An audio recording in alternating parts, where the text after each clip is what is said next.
Hi everyone, this is Ramesh. Welcome to Ramesh Sir Maths class. PM Yashasvi Yojana scholarship test కోసం prepare అయ్యే విద్యార్థులకు ముఖ్యంగా tension పెట్టే topic ఏమైనా ఉంది అంటే అది జీకే అనమాట. మిగిలిన సబ్జెక్ట్స్కి బౌండరీస్ ఉంటాయి, అంటే సిలబస్ ఈ క్లాస్ నుంచి వస్తుంది అని మనం చెప్పవచ్చు. కానీ ఇక్కడ జీకే అనేది మహాసముద్రం లాంటిది, కాబట్టి దానికి బౌండరీస్ ఏమీ ఉండవు. కాబట్టి దీన్ని ప్రిపేర్ అయ్యేటప్పుడు చాలా కేర్ఫుల్గా ప్రిపేర్ అవ్వాల్సి ఉంటుంది అనమాట.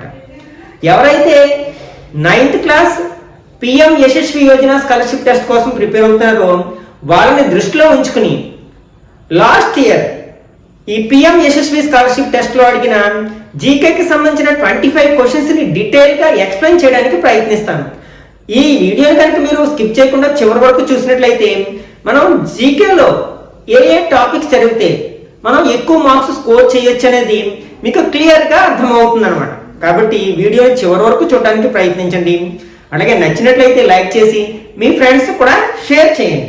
ఎందుకంటే ఇక్కడ జీకేలో మనం ఎంత చదివినా సరే ఇంకా చాలా బ్యాలెన్స్ ఉండిపోయినట్లు ఉంటుంది. కాబట్టి ఎంత చదవలేం, కాబట్టి మనకున్న తక్కువ సమయంలోనే కొంచెం ఇంపార్టెంట్ టాపిక్స్ని ఎంచుకుని వాటిని కవర్ చేయడం ద్వారా ఎక్కువ మార్క్స్ స్కోర్ చేయడానికి ప్రయత్నించాలి. ఓకే, ఇది 2022లో PM Yashasvi Yojana scholarship test లో అడిగిన జీకేకి సంబంధించిన 20 క్వశ్చన్స్ అనమాట. లాస్ట్ ఇయర్ అయితే కంప్యూటర్ బేస్డ్ ఎగ్జామ్ జరిగింది, కానీ ఇయర్ ఓఎంఆర్ బేస్డ్ ఎగ్జామ్, అంటే మనమే ఎగ్జామ్ సెంటర్కి వెళ్ళి ఓఎంఆర్ లో ఆన్సర్స్ రాయాల్సి ఉంటుంది అనమాట. Okay, first question, who is the first women to receive the Nobel prize in India? అంటే మనకి నోబెల్ ప్రైజ్ పొందిన మొట్టమొదటి మహిళ ఎవరు అంటే భారతదేశానికి చెందిన మహిళ. Indira Gandhi, mother Teresa, Sarojini Naidu, Vijayalakshmi Pandit. అయితే వీళ్ళందరిలోని నోబెల్ ప్రైజ్ పొందిన ఉమెన్ ఒక్కరే ఉన్నారు. ఎవరంటే మదర్ తెరీసా. ఆఫ్ కోర్స్ ఈమె మనకి యుగోస్లేవియాకి చెందిన మహిళ అయినప్పటికీ భారతదేశ పౌరసత్వాన్ని తీసుకోవడం వల్ల ఈమెను భారతీయ మహిళగానే భావిస్తాం అనమాట. కాబట్టి ఇక్కడ కరెక్ట్ ఆన్సర్ ఏమవుతుందంటే మదర్ తెరీసా. ఈమెకి 1979లో పీస్ లో భాగంగా, అంటే శాంతిలో భాగంగా నోబెల్ ప్రైజ్ రావడం జరిగింది అనమాట. ఓకే, మరి నోబెల్ ప్రైజ్ ఎప్పుడు ఇవ్వడం ప్రారంభించారు అంటే 1905 అనమాట. ఆల్ఫ్రెడ్ నోబెల్ ఈ నోబెల్ ప్రైజ్ ని స్థాపించడం జరిగింది అనమాట. నార్వే, స్వీడన్లు కలిసి నోబెల్ ప్రైజ్ ని అందజేస్తూ ఉంటాయి. స్టార్టింగ్ లో 5 ఫీల్డ్స్ లో ఈ నోబెల్ ప్రైజ్ ని ఇచ్చేసేవారు. అవి ఏంటంటే మనకి పీస్, నెక్స్ట్ సెకండ్ది literature, physics, chemistry and medicine. వీటిల్లో ఇచ్చేవారు అనమాట. ఈ 5 రంగాలలో కూడా నోబెల్ ప్రైజ్ ఇచ్చేవారు. తర్వాత కొంతకాలానికి ఎకనామిక్స్ లో కూడా నోబెల్ ప్రైజ్ ఇవ్వడం స్టార్ట్ చేస్తారు అనమాట. టోటల్ గా ఇప్పుడు మనకి 6 రంగాల్లో నోబెల్ ప్రైజ్ ఇస్తున్నారు. ఓకే, నెక్స్ట్ మనకి ఓవరాల్ గా నోబెల్ ప్రైజ్ పొందిన మొదటి పర్సన్ ఎవరు అంటే రవీంద్రనాథ్ ఠాగూర్. ఆయనకి 1913లో లిటరేచర్ లో భాగంగా నోబెల్ ప్రైజ్ అందుకోవడం జరిగింది అనమాట. గీతాంజలి అనే బుక్ రాయడం వల్ల అతనికి 1913లో లిటరేచర్ లో ఆయనకి నోబెల్ ప్రైజ్ ను ప్రదానం చేయడం జరిగింది అనమాట. ఓకే, అట్లాగే ఫస్ట్ సైంటిస్ట్ ఎవరో మీరు తెలుసుకుని కింద కామెంట్ చేయండి. అంటే నోబెల్ ప్రైజ్ పొందిన మొదటి భారతీయ సైంటిస్ట్, అంటే ఫస్ట్ ఇండియన్ సైంటిస్ట్ ఎవరు, ఎప్పుడు నోబెల్ ప్రైజ్ పొందారు అనేది మీరు తెలుసుకుని కింద కామెంట్ చేయండి. Okay, next, which of the following signifies the system of rural local self government? అంటే ఇక్కడ మనకి ఇవన్నీ కూడా గవర్నమెంట్ లో పార్ట్లు అన్నమాట. ఇందులో మనకి ఏది system of rural local self government ని రిప్రజెంట్ చేస్తుంది అంటే మొత్తం డీప్ గా గ్రామ స్థాయిలో మనకి గవర్నెన్స్ ఏది అంటే పంచాయతీ రాజ్ కదా. కాబట్టి ఇది కరెక్ట్ ఆన్సర్ అవుతుంది అన్నమాట. Next, third one, which city of Gujarat is noun as Boston of India for it's rapid growth and development? అంటే గుజరాత్ లోని ఒక పట్టణం ఉంది, అది చాలా వేగంగా డెవలప్ చెందుతూ ఉండడం వల్ల దాన్ని బోస్టన్ ఆఫ్ ఇండియా అనే పేరుతో పిలుస్తూ ఉంటారు. అది ఏది అంటున్నారు ఇక్కడ? సూరత్, వడోదరా, రాజ్కోట్, అహ్మదాబాద్ ఇవన్నీ కూడా మనకి గుజరాత్ కి సంబంధించిన సిటీసే. ఇందులో మనకి ఈ అహ్మదాబాద్ ని మనం బోస్టన్ ఆఫ్ ఇండియాగా పిలుస్తాం, ఎందుకంటే అక్కడ ర్యాపిడ్ గ్రోత్ జరుగుతూ ఉంది, దానివల్ల దీన్ని బోస్టన్ ఆఫ్ ఇండియా అని పిలుస్తారు. Okay, next fourth one, national song Vande Mataram is composed by. Okay, ఈ వందే మాతరం అనే నేషనల్ సాంగ్ ని ఎవరు కంపోజ్ చేశారు అంటే బంకిం చంద్ర చటర్జీ, రవీంద్రనాథ్ ఠాగూర్, రాజా రామ్మోహన్ రాయ్, స్వామి హరిదాస్. వీళ్ళలో మనకి బంకిం చంద్ర చటర్జీ ఈ వందే మాతరం అనే నేషనల్ సాంగ్ ని కంపోజ్ చేయడం జరిగింది అన్నమాట సంస్కృతంలో. అదే మనకి రవీంద్రనాథ్ ఠాగూర్ ఏం చేశారంటే నేషనల్ యాంథమ్ ని కంపోజ్ చేశారు, అంటే జనగణమన గీతాన్ని రచించింది ఎవరంటే రవీంద్రనాథ్ ఠాగూర్. అతను గీతాంజలి అనే బుక్ లో ఆ నుంచి ఈ జనగణమని తీసుకోవడం జరిగింది అనమాట. అట్లాగే రవీంద్రనాథ్ మరొక కంట్రీకి కూడా నేషనల్ సాంగ్ రాయడం జరిగింది అనమాట, అంటే జాతీయ గీతాన్ని రాయడం జరిగింది. అదేంటంటే బంగ్లాదేశ్ కంట్రీకి కూడా ఇతనే నేషనల్ యాంథమ్ ని రాయడం జరిగింది. ఓకే, నెక్స్ట్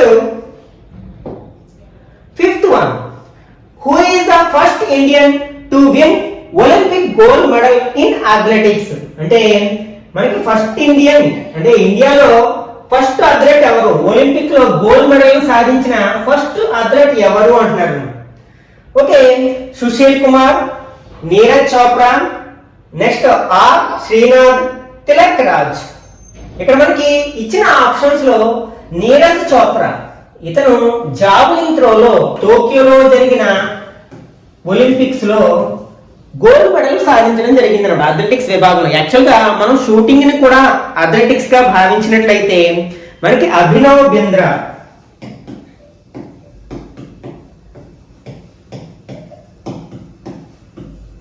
ఫస్ట్ ఇండియన్ మనకి ఒలింపిక్స్ లో గోల్డ్ మెడల్ సాధించిన ఇండియన్ అవుతాడు, ఒకవేళ మనం షూటింగ్ ని కూడా మనం అథ్లెటిక్స్ గా భావించినట్లయితే. ఇతను బీజింగ్ ఒలింపిక్స్ లో ఈ గోల్డ్ మెడల్ సాధించడం జరిగింది అనమాట. ఇక్కడ మనకి ఈ షూటింగ్ ని ఎక్స్క్లూడ్ చేసినట్లయితే మనకి మిగిలిన అథ్లెటిక్స్ లో ఫస్ట్ గోల్డ్ మెడల్ సాధించిన వ్యక్తి ఎవరంటే నీరజ్ చోప్రా. ఇతను టోక్యో ఒలింపిక్స్ లో మనకి గోల్డ్ మెడల్ ని సాధించడం జరిగింది.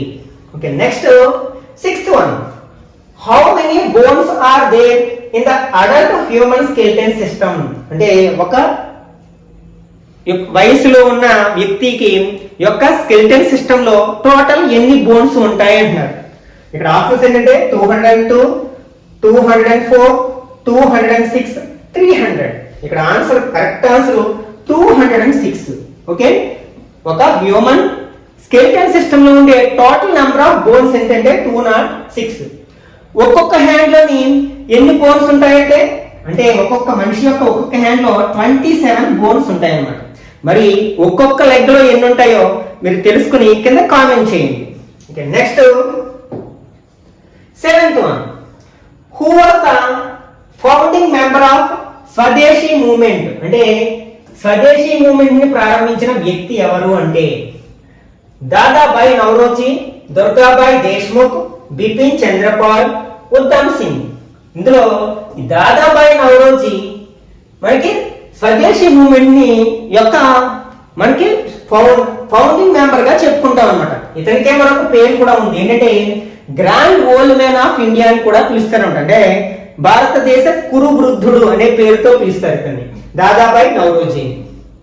Next eighth one, which luxury tourist train was launched on 26 January 1982 by Indian Railways in association with Rajasthan Tourist Development Corporation to promote tourism in Rajasthan. అంటే 26 January 1982 లో ప్రారంభించబడిన train అన్నమాట. ఇది రాజస్థాన్ లో టూరిజం డెవలప్ చేయడానికి ఒక లగ్జరీ ట్రైన్ ని ప్రారంభించడం జరిగింది. ఆ ట్రైన్ పేరు ఏమిటి అంటారు? రాజధాని express, Samjhauta express, palace on wheels, Rajasthan wheels. ఇక్కడ కరెక్ట్ ఆన్సర్ ఏంటంటే ప్యాలెస్ ఆన్ వీల్స్ అన్నమాట. దీన్ని 26 January 1982 లో ప్రారంభించడం జరిగింది. రాజస్థాన్ లో టూరిజం ని డెవలప్ చేయాలనే ఉద్దేశంతో అన్నమాట. ఇక్కడ మనకి రాజధాని ఎక్స్ప్రెస్ అనేది మనకి ఫస్ట్ లగ్జరియస్ ఎక్స్ప్రెస్ గా చెప్పుకోవచ్చు అనమాట రైల్వేస్ లో. అంటే ఎయిర్ కండిషన్ గా మాకు పూర్తిగా ఫుల్లీ ఎయిర్ కండిషన్డ్ ట్రైన్ ఏదైతే రాజస్థాన్ ఎక్స్ప్రెస్ గా చెప్పుకోవచ్చు, రాజధాని ఎక్స్ప్రెస్ గా చెప్పుకోవచ్చు. నెక్స్ట్ సంజౌతా ఎక్స్ప్రెస్ అనేది ఇండియా టు పాకిస్తాన్ ఈ రెండింటి మధ్య నడిచే ట్రైన్ గా చెప్పుకోవచ్చు ఇక్కడ సంజౌతా ఎక్స్ప్రెస్. అలాగే మనకి శతాబ్ది ఎక్స్ప్రెస్ ఉంది, అది ఫాస్టెస్ట్ ట్రైన్ ఇండియా, అంటే ఇండియాలో ఉన్న అన్ని ట్రైన్స్ లోని ఎక్కువ వేగంగా నడిచే ట్రైన్ ఏదంటే శతాబ్ది ఎక్స్ప్రెస్. ఈ పాయింట్స్ ని మెమరైజ్ చేయడానికి ప్రయత్నించండి. Okay, next 9th one, who among the following is the Indian mathematician and astronomer? అంటే క్రింద కొన్ని పేర్లు ఇచ్చారు, వాళ్ళలో ఎవరు ఇండియాకి చెందిన మ్యాథమెటిషియన్ అండ్ ఆస్ట్రానామర్ అంటే గణిత శాస్త్రవేత్త మరియు ఖగోళ శాస్త్రవేత్త ఎవరు అంటే కషాబా దాదా సాహెబ్, ఆర్యభట్ట, అరుణ్ అసఫాలి అని పిసెంటే. ఇందులో కరెక్ట్ ఆన్సర్ ఏదంటే బి ఆర్యభట్ట. ఇతను ఫేమస్ ఇండియన్ మ్యాథమెటిషియన్ అండ్ ఆస్ట్రానామర్ గా చెప్పుకుంటా ఉన్నాడు. Next 10th one, which is the hottest planet in the solar system? Options Venus, mercury, Saturn, earth. వీటిలో మనం వీనస్ ని హాటెస్ట్ ప్లానెట్ గా చెప్పుకుంటాం అన్నమాట. ఇది మనకి సన్ నుంచి సెకండ్ ప్లేస్ లో ఉంటుంది. ఫస్ట్ ఏది ఉంటుందంటే మెర్క్యూరీ ఉంటుంది, ఇది ఫస్ట్ ప్లేస్ లో ఉంటుంది. సన్ నుంచి మనం చూసినప్పుడు ఫస్ట్ ఏముంటుందంటే మెర్క్యూరీ, సెకండ్ వేనస్ ఉంటుంది. ఓకే, నెక్స్ట్ దీన్ని మరొకటి కూడా పిలుస్తాం ఏంటంటే ఎర్త్ ట్విన్ అని అనుకుంటాం. అంటే ఇంచుమించు ఎర్త్ కి ఎంత అయితే సైజ్ లో ఉంటుందో అదే సైజ్ లో ఉంటుంది, ఇంచుమించు అదే లక్షణాలను కలిగి ఉంటుంది అన్నమాట. కొంచెం సిమిలారిటీస్ కలిగి ఉండడం వల్ల దీన్ని ఎర్త్ ట్విన్ అని అంటే భూమి యొక్క కవల గ్రహం అని పిలుస్తూ ఉంటారు. అట్లాగే దీన్ని మార్నింగ్ స్టార్ అని, ఈవినింగ్ స్టార్ అని కూడా పిలుస్తూ ఉంటారు. అట్లా ఎందుకు పిలుస్తూ ఉంటారంటే ఇది మనకి భూమి మీద నుంచి చూసినప్పుడు సన్ రైజ్ టైంలోని సన్సెట్ టైంలోని కనిపించే ఏకైక గ్రహం అన్నమాట. ఇది స్టార్ కాదు, ప్లానెట్ అయినప్పటికీ అలా కనిపించడం వల్ల దీన్ని morning star and evening star అని పేరుతో కూడా పిలుస్తూ ఉంటారు అన్నమాట. అట్లాగే మనకి రెడ్ ప్లానెట్ అని మార్స్ ప్లానెట్ ని పిలుస్తూ ఉంటారు. ఇట్లాంటి పాయింట్స్ ను గుర్తు పెట్టుకోవడానికి ప్రయత్నించండి. Next 11th one, match list 1 with list 2. Okay, ఇక్కడ మనకి 4 టాపిక్స్ గురించి ఐడియా ఉండాలన్నమాట. ఇక్కడ ఏంటంటే కొన్ని కంట్రీస్ ఇచ్చారు, Bhutan, China, Bangladesh, Sri Lanka. Next Colombo, Dhaka, Thimphu, Beijing. ఇవన్నీ కంట్రీస్, ఇవేమో క్యాపిటల్స్. పైగా ఇవన్నీ కూడా నైబరింగ్ కంట్రీస్, ఇండియాకి నైబరింగ్ కంట్రీస్. కాబట్టి మన చుట్టూ ఉన్న కంట్రీస్, వాటి యొక్క క్యాపిటల్స్, కరెన్సీస్ ఇవన్నీ మనం తెలుసుకోవడానికి ప్రయత్నించాలి. ఓకే, ఇక్కడ భూటాన్ యొక్క క్యాపిటల్ ఏంటి? థింపు. చైనా యొక్క క్యాపిటల్ బీజింగ్. బంగ్లాదేశ్ యొక్క క్యాపిటల్ ఢాకా. శ్రీలంక యొక్క క్యాపిటల్ కొలంబో. అంటే A3 కి మ్యాచ్ అవ్వాలి. అంటే ఇది కరెక్ట్ ఆన్సర్ కాదు, ఇది కరెక్ట్ ఆన్సర్ కాదు. నెక్స్ట్ B4, అది ఎక్కడుంది? మనకి B లో ఉంది కదా, కాబట్టి ఇది కరెక్ట్ ఆన్సర్ అవుతుంది అన్నమాట. Okay, next 12th one, match list 1 with list 2. ఇక్కడ లిస్ట్ 1 లో longest glacier, longest dam, longest beach, largest desert. Okay, ఇక్కడ అన్ని కూడా సూపర్లేటివ్స్ ఇచ్చారు. ఇక్కడ వాటికి సంబంధించిన ఆన్సర్స్ ఇచ్చారు అనమాట. థార్, సియాచిన్, హీరాకుడ్, మెరీనా. ఓకే, ఇక్కడ లాంగెస్ట్ గ్లాసియర్ ఏదంటే సియాచిన్ అన్నమాట. ఇవన్నీ కూడా ఇండియాలో ఉన్న ప్లేసెస్ కదా. అలాగే లాంగెస్ట్ డ్యామ్ అంటే హీరాకుడ్ డ్యామ్ కదా, longest dam. Next longest beach అంటే మెరీనా బీచ్, ఇది తమిళనాడులో ఉంది. అలాగే లార్జెస్ట్ డెజర్ట్ ఏంటంటే థార్ డెజర్ట్, ఇది రాజస్థాన్ లో ఉందన్నమాట. అంటే ఇక్కడ ఏంటి మనకి ఏని 2 తో మ్యాచ్ చేయాలి. అది only first and 4th option ఉంది కాబట్టి ఈ రెండు కరెక్ట్ ఆన్సర్స్ కాదని అర్థమైంది. ఇప్పుడు సెకండ్ ఏంటి? బి ని మనం 3 తో మ్యాచ్ చేయాలి. అది ఎక్కడుంది? మనకి ఏ ఆప్షన్ లో ఉంది కదా, కాబట్టి ఇది కరెక్ట్ ఆన్సర్ అవుతుంది అన్నమాట. Next 13th one, Konark sun temple is located in which of the following state? Tamil Nadu, Karnataka, Orissa and Kerala. ఇక్కడ మనకి కోనార్క్ సన్ టెంపుల్ అంటే సూర్య దేవాలయం అంటాం కదా, అది ఎక్కడుంది? మనకి ఒరిస్సాలో ఉంది కదా, కాబట్టి ఇది కరెక్ట్ ఆన్సర్ అవుతుంది అన్నమాట. అట్లాగే పూరి జగన్నాథ రథయాత్ర కూడా మనకి ఒరిస్సాలోనే జరుగుతుంది. ఈ పాయింట్ కూడా గుర్తుపెట్టుకోవడానికి ప్రయత్నించండి. Next 14th one, who among the following broad Sanskrit grammar? అంటే క్రింద 4 వ్యక్తుల పేర్లు ఇవ్వడం జరిగింది. వాళ్ళలో ఎవరు సాంస్క్రిట్ గ్రామర్ ని రాశారు? అంటే కాళిదాస్, చరక, పాణిని, ఆర్యభట్ట. ఇక్కడ కాళిదాస్ ని ఇండియన్ షేక్స్పియర్ అంటారు. ఇండియన్ షేక్స్పియర్ అనే పేరుతో పిలుస్తారన్నమాట. ఈ పాయింట్ గుర్తుపెట్టుకోండి. అలాగే ఈ కాళిదాసు 2 గ్రంథాలను రచించడం, కావ్యాలు అంటే కదా, మహాకావ్యాలు అంటామాట. మహాకావ్యాలు రచించడం జరిగింది. అదేంటంటే కుమార సంభవము అండ్ రఘువంశము. ఈ 2 మహాకావ్యాలను రచించడం జరిగింది ఈ కాళిదాస్. నెక్స్ట్ చరక సంహిత అనే ఒక గ్రంథాన్ని రచించడం జరిగింది అన్నమాట. ఒక బుక్ ని రాయడం జరిగింది. దేనికి సంబంధించింది అంటే మెడిసిన్ కి సంబంధించింది.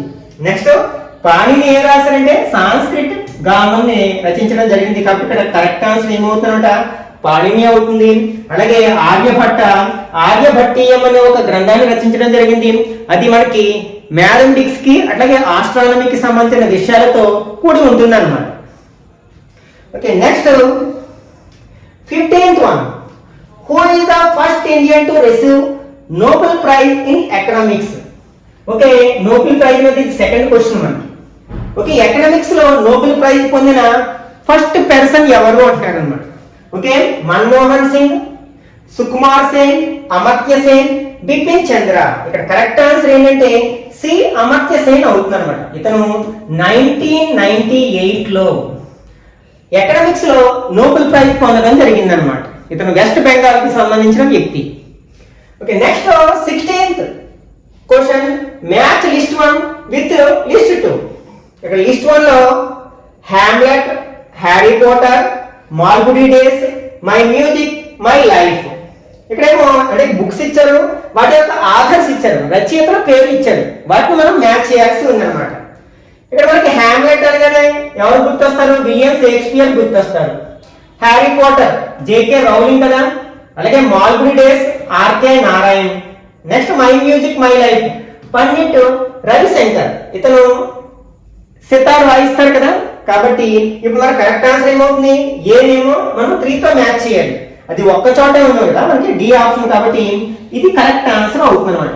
B1, C4 and D2. Okay, next 17th question. Which of the following is not a continent? ఇది చాలా చిన్న క్వశ్చన్ అన్నమాట. చాలా ప్రైమరీ క్వశ్చన్, జీకేకి సంబంధించింది. మనకి కాంటినెంట్స్ గురించి ప్రైమరీ లెవెల్లోనే నేర్చుకున్నాం కదా. ఏషియా కాంటినెంట్, యూరోప్ కాంటినెంట్, అలాగే అంటార్కిటికా కాంటినెంట్. ఇక్కడ మెడిటేరియన్ అనేది ఒక సీ అన్నమాట. కాబట్టి ఇది కరెక్ట్ ఆన్సర్ అవుతుంది. మిగిలినవన్నీ కూడా continents. Next 18th one. Which dam is located on the Bhagirathi river and is 8th tallest dam in the world and the highest in India? అంటే ఇక్కడ భగీరథి రివర్ మీద కన్స్ట్రక్ట్ చేసిన ఏ డ్యాము వాళ్ళలోనే 8th tallest డాము అండ్ ఇండియాలో అన్నిటికంటే highest dam in India అన్నమాట. Hirakud, Bhakra Nangal dam, Rihand dam and Tehri dam. ఇక్కడ కరెక్ట్ ఆన్సర్ ఏమవుతుందంటే తెహ్రీ డామ్ అవుతుంది అనమాట. ఇది మనకి భగీరథి రివర్ మీద కన్స్ట్రక్ట్ చేయడం జరిగింది. ఇది ఇండియాలోనే హైటెస్ట్ డామ్ అంటే వరల్డ్ లో 8th ప్లేస్ లో ఉందన్నమాట. హైటెస్ట్ పరంగా, హైట్ పరంగా మనం క్యాల్కులేట్ చేసినట్లయితే వరల్డ్ లో 8th హైటెస్ట్ డామ్ అని చెప్పుకోవచ్చు. Next 19th one. Which of the following is major class of nutrients and is the body's primary source of energy and fiber? మనకి ప్రోటీన్స్, విటమిన్స్, కార్బోహైడ్రేట్స్, లిపిడ్స్ ఇవన్నీ కూడా మనకి ప్రైమరీ న్యూట్రియంట్స్. అయితే ఇందులో అన్నిటికంటే ముఖ్యమైన primary nutrient for source of energy అంటే మన బాడీకి ఎనర్జీని అందించే ప్రైమరీ న్యూట్రియంట్ ఏది అంటారన్నమాట. ఇక్కడ ప్రోటీన్స్, విటమిన్స్, కార్బోహైడ్రేట్స్, లిపిడ్స్. ఇక్కడ కరెక్ట్ ఆన్సర్ ఏమవుతుందంటే కార్బోహైడ్రేట్స్ అన్నమాట. ఈ ప్రోటీన్స్ ఏమో బాడీ బిల్డింగ్ కోసం సహాయపడతాయి, అలాగే విటమిన్స్ ఏమో ఇమ్యూనిటీ పవర్ కి సహాయపడతాయి మనకి. Okay, next 20th question. Which of the following is not a social media platform? అంటే కొన్ని ఆప్షన్స్ ఇచ్చారు, వీటిలో ఏది సోషల్ మీడియా ప్లాట్ఫామ్ కాదంటున్నారు. ఏంటంటే ఇక్కడ ఫేస్బుక్, ట్విట్టర్, ఫ్లిప్కార్ట్, వాట్సాప్. ఇందులో ఈ ఫ్లిప్కార్ట్ అనేది షాపింగ్ యాప్ కదా, ఇది సోషల్ మీడియా యాప్ కాదు. కాబట్టి ఇది కరెక్ట్ ఆన్సర్ అవుతుంది అనమాట. Okay, next 21st one. Which of the following is not a COVID-19 vaccine? Okay, Covaxin, Covid, Corbevax, next Covishield. వీటిలో మనకి ఇది ఒక్కటే, ఈ పేరు ఎక్కడ మనం వినం. ఇది ఒక్కటే మనకి COVID-19 సంబంధించిన వ్యాక్సిన్ కాదు. మిగిలినవన్నీ కూడా మనం కరోనా టైంలో విన్న పేర్లే కదా. కాబట్టి ఇవన్నీ కూడా మనకి COVID-19 కి సంబంధించిన వ్యాక్సిన్స్ అనమాట, ఎక్సెప్ట్ బిలో ఉన్న COVID-2. Next 22nd one, the United Nations organisation has its head quarter at Hague, New York, Washington DC, Paris. Okay, ఇక్కడ మనకి హేగ్ లో ఇంటర్నేషనల్ కోర్ట్ ఆఫ్ జస్టిస్ ఉందన్నమాట. ఓకే, అంతర్జాతీయ న్యాయస్థానం అంటాం కదా. నెక్స్ట్ న్యూయార్క్ లో మనకి UNO అంటే యునైటెడ్ నేషన్స్ ఆర్గనైజేషన్స్ యొక్క హెడ్ క్వార్టర్స్ ఎక్కడ ఉందంటే మనకి న్యూయార్క్. నెక్స్ట్ వాషింగ్టన్ DC అనేది ఏంటంటే యాక్చువల్ గా మనం అందరూ కూడా అమెరికా USA యొక్క క్యాపిటల్ న్యూయార్క్ అంటాం, ఎందుకంటే అదే ఒక ప్రముఖమైన పట్టణం కాబట్టి. కానీ యాక్చువల్ గా అమెరికా యొక్క క్యాపిటల్ ఏంటంటే వాషింగ్టన్ DC. అలాగే పారిస్ అంటే ఫ్రాన్స్ కి సంబంధించింది. కాబట్టి ఇక్కడ కరెక్ట్ ఆన్సర్ ఏమవుతుందన్నమాట, న్యూయార్క్ అవుతుంది. Okay, next 23rd one, which state has the longest coastal line in India? Gujarat, Kerala, Maharashtra, west Bengal. అన్నిటికంటే మనకి ఎక్కువ లాంగెస్ట్ కోస్టల్ లైన్ ఉన్న స్టేట్ ఏంటంటే గుజరాత్. ఇక్కడ కరెక్ట్ ఆన్సర్ ఏంటంటే ఏ, గుజరాత్. నెక్స్ట్ సెకండ్ ప్లేస్ లో ఉన్నది ఏంటంటే ఆంధ్రప్రదేశ్. ఇది కూడా అంటే గుజరాత్ తర్వాత లాంగెస్ట్ కోస్టల్ లైన్ కలిగి ఉన్న స్టేట్ ఏది అంటే ఆంధ్రప్రదేశ్. ఇది సుమారుగా 972 కిలోమీటర్స్ కోస్టల్ లైన్ కలిగి ఉందన్నమాట ఏపీ అనేది. Next 24th one, which is the biggest continent in the world? ఇది కూడా మనకి basic GK question. North America, Asia, Australia, Africa. అన్నిటికంటే మనకి బిగ్గెస్ట్ కాంటినెంట్ ఏంటి, ఏషియా. కాబట్టి బి, ఏషియా అనేది కరెక్ట్ ఆన్సర్ అవుతుంది. మరి ఆస్ట్రేలియా అన్నిటికంటే స్మాలెస్ట్ కాంటినెంట్ అనమాట. స్మాలెస్ట్ కాంటినెంట్ క్వశ్చన్ అడిగితే మనకి ఏం చెప్తాం అనమాట, ఆస్ట్రేలియా అనేది కరెక్ట్ ఆన్సర్ అవుతుంది. అట్లాగే మనకి ఓషియన్స్ గురించి, కాంటినెంట్స్ గురించి, మౌంటైన్స్ గురించి ఎక్కువ క్వశ్చన్స్ అడగడానికి అవకాశం ఉంది. కాబట్టి వాటిని నేర్చుకోవడానికి ప్రయత్నించండి. Next 25th one, which of the following reverse flow from east to west? అంటే ఫర్ ఎగ్జాంపుల్ మనకి ఇండియా ఎలా ఉంటుంది కదా, అయితే మనకి మోస్ట్ ఆఫ్ ద రివర్స్ మనకి వెస్ట్ నుంచి ఈస్ట్ కి బయలుదేరి బే ఆఫ్ బెంగాల్ లో కలుస్తూ ఉంటాయి మనకి. కానీ చాలా కొద్ది రివర్స్ మాత్రమే మనకి ఇక్కడ వెస్ట్ వైపు ఫ్లో అది మనకి అరేబియన్ సీలో కలుస్తూ ఉంటాయి. వాటిని ఇక్కడ 4 రివర్స్ నేమ్స్ ఇచ్చారు. వాటిలో ఏది వెస్ట్ ఫ్లోయింగ్ రివర్ అంటారు అనమాట. గంగా, నర్మదా, పన్పన్ అండ్ యమున. వీటిలో మనకి నర్మదా ఇది మనకి మధ్యప్రదేశ్ లో స్టార్ట్ అయ్యి ఇట్లా వెస్ట్ వైపు ఫ్లో అయ్యి మనకి అరేబియన్ సీలో కలుస్తుంది. దీంతో పాటు తపతి, ఈ నర్మదా తపతి రెండు కూడా మనకి వెస్ట్ ఫ్లోయింగ్ రివర్స్ కి ఎగ్జాంపుల్ గా చెప్పుకోవచ్చు అనమాట. మిగిలినవన్నీ కూడా మనకి ఎక్కడ కలుస్తాయి అనమాట, ఈస్ట్ వైపు ఫ్లో అయ్యి మనకి బే ఆఫ్ బెంగాల్ లో కలుస్తాయి. ఒకసారి మనం ఈ క్వశ్చన్స్ అబ్జర్వ్ చేసినట్లయితే మరీ ఎక్కువ డీప్ గా అడగలేనట్లుగా ఉంది కదా. కానీ ప్రతి ఇయర్ అలా అడగాలనే రూల్ ఏమీ లేదు. అది ఫస్ట్ ఇయర్ కాబట్టి కొంచెం పైన అడగడం జరిగింది. సెకండ్ ఇయర్ కొంచెం డీప్ గా అడిగే ఛాన్స్ ఉందన్నమాట. కాకపోతే మనం ఏ టాపిక్ నుంచి క్వశ్చన్స్ అడగడానికి అవకాశం ఉందో ఈ 25 బిట్స్ ని అబ్జర్వ్ చేయడం ద్వారా కొంతవరకు క్లారిటీ వస్తుంది.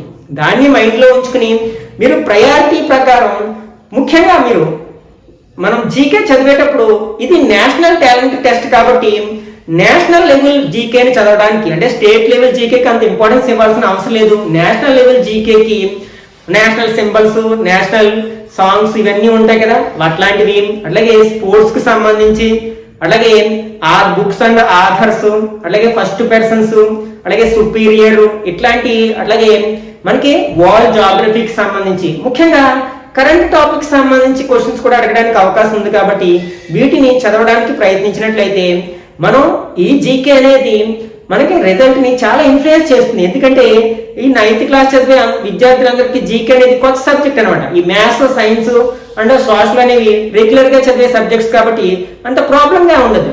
ఈ జీకే అనేది కొంచెం కాన్సన్ట్రేట్ చేయాల్సిన అవసరం. అట్లాని మరి ఎక్కువ టైం దీని ఒక్కదాని మీదే కేటాయించడానికి ప్రయత్నించకండి. ఎందుకంటే ఇది మహాసముద్రం లాంటిది. ఎంత చదివినా మనకి ఇంకా చాలా మిగిలిపోయే ఉంటుంది. ఈ వీడియో నచ్చినట్లయితే లైక్ చేయండి, అలాగే మీ ఫ్రెండ్స్ కూడా షేర్ చేయండి. ఇట్లాంటి మరిన్ని వీడియోస్ కోసం ఛానల్ని సబ్స్క్రైబ్ చేసుకుని రెగ్యులర్గా ఫాలో అవ్వండి.